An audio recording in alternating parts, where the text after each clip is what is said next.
নমস্কার ভিউয়ার্স, তোমাদের সবাইকে কৌশিক ব্লগস ইউটিউব চ্যানেলে স্বাগতম। তো আজকের ভিডিওর টপিক বা আজকের ভিডিওর বিষয় কি নিশ্চয়ই তোমরা থাম্বনেল দেখে বুঝতে পেরেছো। তো আজকের ভিডিওর টপিক বা আজকের ভিডিওর বিষয় হচ্ছে ডাব্লিউবিএনসি রেসিপ্রোকাল রেজিস্ট্রেশনের জন্য অ্যাপ্লিকেশন করতে কি কি ডকুমেন্টসের প্রয়োজন, সেই বিষয় নিয়ে আজকের এই ভিডিওটা। তো যে সমস্ত ভাই বোন, দিদি দাদা এবং বন্ধু বান্ধবরা আদার্স বোর্ড থেকে মানে বাইরের স্টেট থেকে নার্সিং কমপ্লিট করে এসেছো, এখন ওয়েস্ট বেঙ্গলে রেসিপ্রোকাল রেজিস্ট্রেশন করবে নার্সিং এ, তো তাদের জন্য আজকের ভিডিওটা খুবই গুরুত্বপূর্ণ।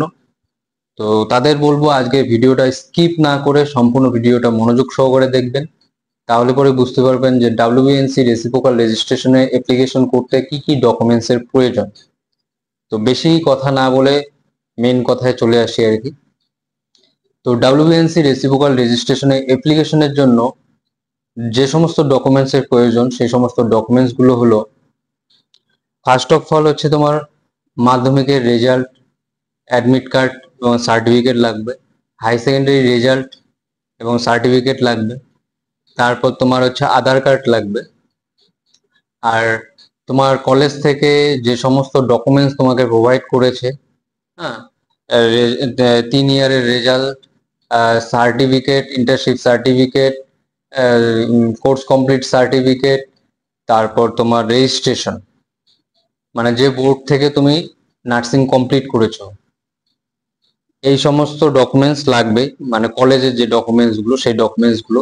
তা বাদে তোমার যে ডকুমেন্টস গুলো মেন ইম্পর্টেন্ট আর কি, সে সমস্ত ডকুমেন্টস গুলো হচ্ছে তুমি যে হসপিটালে কাজ করেছো সেই হসপিটালের 6 মান্থের স্টিল ওয়ার্কিং সার্টিফিকেট।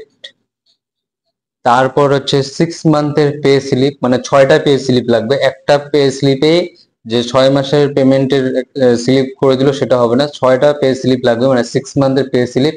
আর 6 মান্থের হচ্ছে অ্যাটেন্ডেন্স শিট, তুমি যে ডিউটি করেছো হসপিটালে সেই হসপিটালের যে তুমি সিগনেচার করতে প্রত্যেকদিন গিয়ে, মর্নিং হোক ইভিনিং হোক বা নাইট ডিউটিতে হোক, তুমি যে সিগনেচার করতে সেই অ্যাটেন্ডেন্স শিটটা 6 মাসে 6 মান্থের আর কি লাগবে। আর হচ্ছে আই কার্ড, যে হসপিটালে কাজ করছো সেই হসপিটালের আই কার্ড।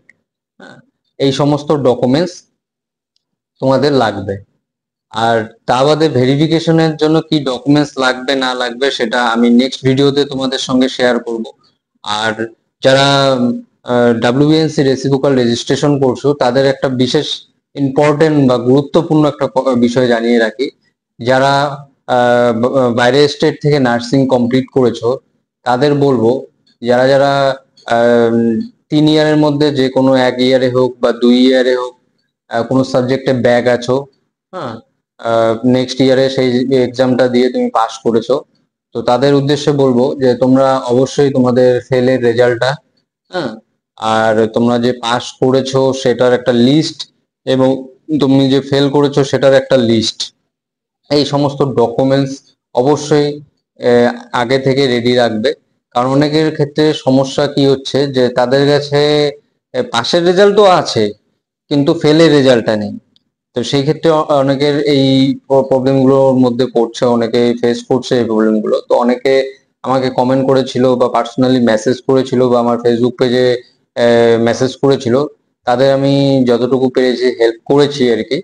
তো আমি এই কারণে তোমাদের অ্যাডভান্স জানিয়ে রাখছি আর কি, যারা যারা মানে বাইরের স্টেট থেকে নার্সিং কমপ্লিট করে ডাব্লিউবিএনসি রেসিপ্রোকাল রেজিস্ট্রেশন করছো, তো তাদের ক্ষেত্রেই এই বিষয়টা খুবই গুরুত্বপূর্ণ। যারা 3 ইয়ারের নার্সিং এর 3 ইয়ারের মধ্যে যে কোনো 1 ইয়ারে হোক বা 2 ইয়ারে হোক কোনো সাবজেক্টে ব্যাক করেছো, তোমাদের কাছে পাশের রেজাল্ট আছে কিন্তু ফেলের রেজাল্ট নেই, তো সেই সমস্ত বন্ধুদের বা সেই সমস্ত দিদি দাদাদের বা ভাই বোনদের বলবো তোমরা অবশ্যই তোমাদের সেই ডকুমেন্টস গুলো আগে থেকে কালেক্ট করে রাখবে।